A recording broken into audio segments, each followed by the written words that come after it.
Oh boy. This is partially good news. There's bad news and there's good news. I'll start with the bad news. The bad news is we are teetering on the edge of the possibility of another government shutdown. Isn't it crazy how these things seem to be happening like every few years now, ever since like 2008? The good news is, though, that Congress moved forward preventing government shutdown this weekend. At least for now. It's been waylaid, but we're still kind of in the danger zone. But we're much less in the danger zone now, so there's actually some good news to talk about here. The next spending deadlines will be here sooner than they look, as lawmakers don't have many working days scheduled before early March. Congress took the first step Tuesday to prevent a government shutdown at the end of the week, but lawmakers may already be facing another fast-approaching funding deadline. The legislation that Senate Majority Leader Charles E. Schumer, Democrat from New York, advanced Tuesday would extend expiration dates for federal finances, moving the deadlines from January 19th and February 2nd to March 1st and 8th. So, for those that don't know, basically what ends up happening is Republicans don't want to pass a spending bill unless they can tie in a bunch of policies and bills that they are, like, super partisan and they support only. And so they say, okay, well, Democrats, if you don't vote to, if you don't vote to support our bill, then the bill that you guys want, the spending bill to keep the government funded, well, that just doesn't go through. That has to go through eventually. We know that you'll cave and you'll agree to pass the bill, so we're just going to wait. We'll just shut down the government and wait until you agree to, pass the spending bill with our tied-in partisan policies. Yeah, sorry. That's basically how they do it. And so right now, it's basically the Democrats. Well, right now, it's running out of time because the Republicans did that, and there was this, holding the bill hostage situation. Now it's a matter of, is there time to even get the bill passed, the spending bill passed before the deadline hits? And we hit a government shutdown. Ooh. My legs are nice and sore from sitting on them. But that's less of an extension than it seems. The House and Senate are in session together for only 6 days between Friday and March 1st, and for 10 days between Friday and March 8th. In those windows, lawmakers need to pass a series of more complicated, longer-term bills to fund the government for the rest of the 2024 fiscal year, which ends on September 30th. The budget talks are shaping up to culminate with a dramatic conclusion. President Biden is set to give his State of the Union address before a joint session of Congress on March 7th, a day before the government would shut down, unless lawmakers act to pass funding bills or extend the deadline again. Quote, "We have very little time, and the House and Senate calendars don't necessarily match," Representative Mario Diaz-Balart, Republican from Florida, an Appropriations Committee leader, told the Washington Post on Tuesday. Having said that, the bottom line is the appropriators will get the job done if we're just given enough time and an opportunity. Yeah, I mean, let's hope this goes through fast enough, because government shutdowns are never fun. You guys want to know how my first government shutdown went? I remember it vividly, okay? I remember there was a day, I was on my way to school, I was sitting in the back of the car, my mom was listening to the radio, and the radio started talking about how the government was shutting down. And I was like, oh, that's a joke, right? Like, they're joking. This is some sort of, radio drama or some shit like that, huh? All right, they're memeing around, they're playing, and they're doing a bit. I was, 9, you know? And my mom was like, no, the government's shutting down. And I was like, what? The government's shutting down? And you're taking me to school. And then you're going to go to work.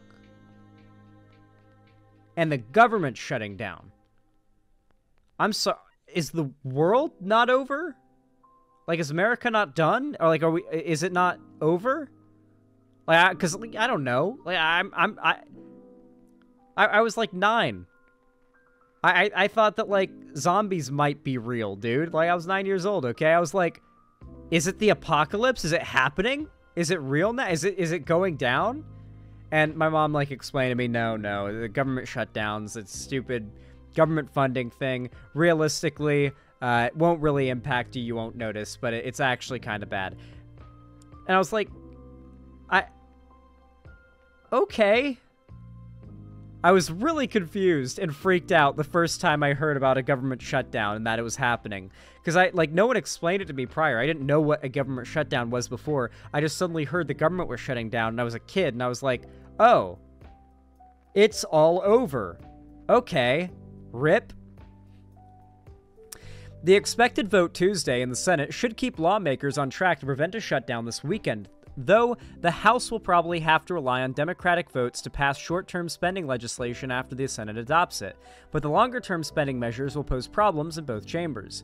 Congress in November averted a government shutdown with a measure that staggered federal funding on 2 deadlines. Money for roughly 20% of the government, including the Transportation Department, some veterans' assistance, and food and drug safety programs, runs out on the end of May Friday. Or end of the day Friday, just after midnight. Oh. Oh, that's not good. Oh. The Transportation Department, Veterans Assistance, and Food and Drug Safety Programs. Guys, Food and Drug Safety Programs is not a small thing to lose funding. That's fucking scary. Maybe stock up on food. Because, like, I wouldn't trust the peanut butter that comes in, whenever, like, the FDA is underfunded. Let's see, what else? The Transportation Department, maybe save up for an Uber. The buses might not be working for a bit. What else? And then veterans assistance. I know I've got a few veterans that watch me, and that's fucking wild to me, the idea that people who've seen, like, actual combat watch my dumbass YouTube videos and streams. You know, unironically, thank you for your service. But, like, I'm sorry if you're a veteran. Apparently America doesn't fucking care about you. That's pretty much been the case since Vietnam. So, I'm sorry. Anyway, ooh, that's a bit of a bummer. Schumer and House Speaker Mike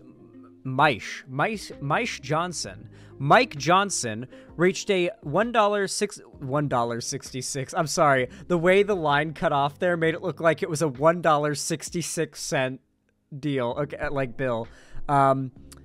Reached a $1.66 or what? I did it again. I'm so sorry. Am I high? Well, I am. I'm not high enough is the actual problem. Hold on.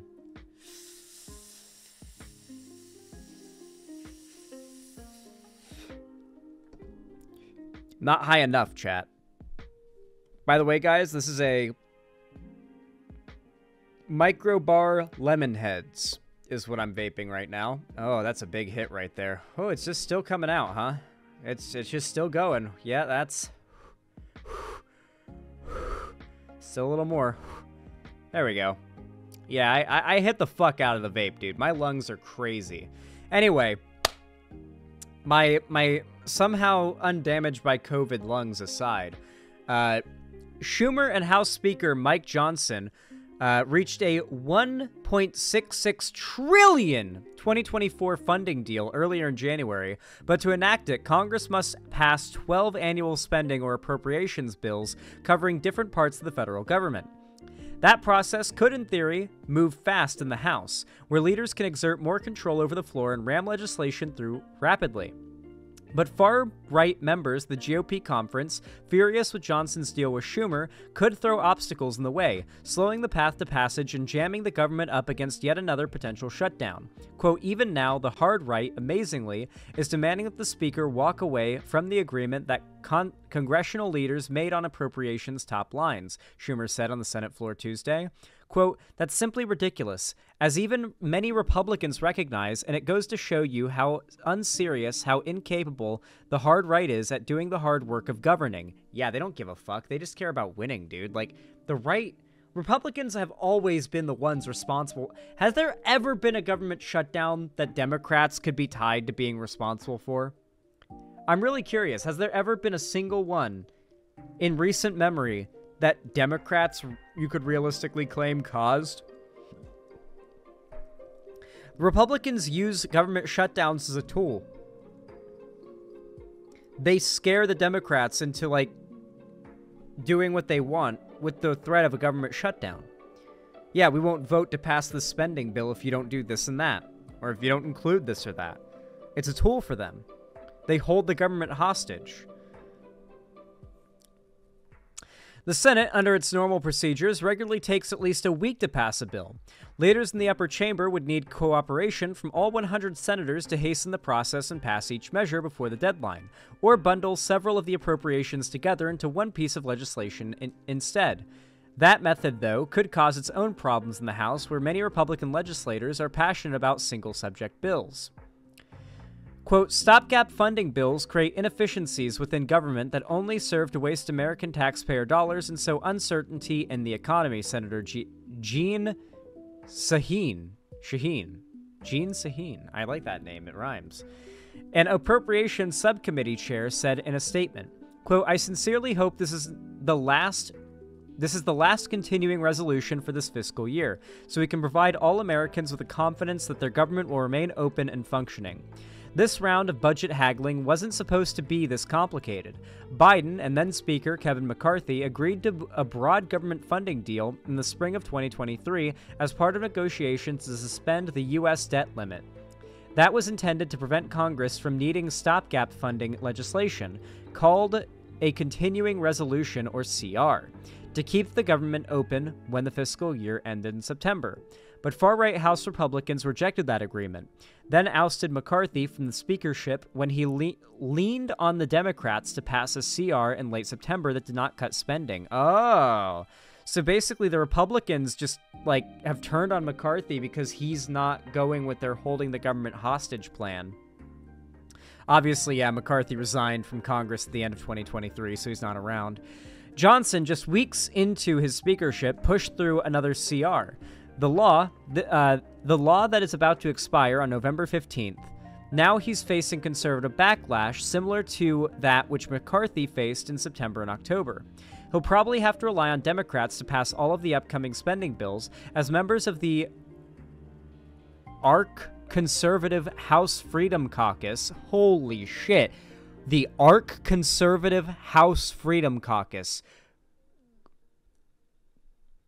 I almost said something that I don't think you're allowed to say. It's just very cringe. It's a LARPy-ass name, and I wanted to say something mean to make fun of them, but I realized that I don't think you're allowed to say something that mean about the ARC Conservative House Freedom Caucus. Quote, this is what surrender looks like, the group said in a statement about the advancing CR. That stance has generated friction within the raucous Republican conference. Diaz-Balart said that the group of lawmakers blocking legislation, quote, may call themselves what they like, but they're not conservatives, unquote. Paradoxically, as a result of the Freedom Caucus's hurdles, Republican leaders have had to agree to spending terms more favorable to Democrats, because neither McCarthy nor Johnson could rely on his own party for support. Quote, what they end up doing is making the House go further left, Diaz-Balart said. Quote, it's ironic that it's folks who are self-proclaimed conservatives who force the most conservative speaker in the history of this country to look for Democratic votes. Well, yeah, because, they're holding the government hostage. These Trumpites don't give a fuck about, playing by the rules. They care about winning and bending the rules. The rules are an obstacle to winning for them. So they have to learn creative ways to bend and break the rules and get away with it. That's all Republicans do. And the Democrats play frustratingly by the rules. They are they take the high road an infuriating amount of times.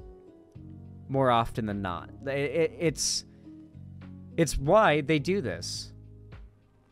Right? And hey, haven't you noticed that most of these government shutdowns generally happen under Democrat presidents too? They're caused by Republicans during Democrat presidencies. Almost like the panic that is caused and the harm that is going to be caused by the shutdown that the American people are going to experience is supposed to reflect on Biden, despite Biden having nothing to do with it and having no way of preventing it. Almost like how right now Biden is presiding over the strongest economy since the 1950s or whatever, and yet Biden's approval ratings are at a record low. He has lost the young people vote due to, U.S. support for Israel. Will that result in those people voting for Trump? Probably not. But it could result in enough Biden supporters simply not voting for Biden in 2024 that Trump wins. Simply because there's not enough motivation to vote for Biden. It really sucks, but Biden has hardcore lost the young people vote due to U.S. support for Israel. It's rough, but yeah. And on top of that, a lot of Americans, like a ridiculous percentage of Americans, delusionally believe that the American economy is bad right now, when it's objectively not. Like, it's objectively not bad right now. It's capitalism, so people's lives still suck. That's just kind of how it works. But if we're using the Republican argument of a good, healthy economy means good president, which is what they tried to argue with Trump, because they literally could never point to policies that they agreed with that Trump did that made America better. They just say, look at how good the economy is. Then Biden's economy is really good. So, yeah. And then even lefties are falling for the bullshit argument that Biden's presiding over a bad economy. So, yeah, maybe they're just relying on, like, digging up more ill will for Biden in the year before the election, you know?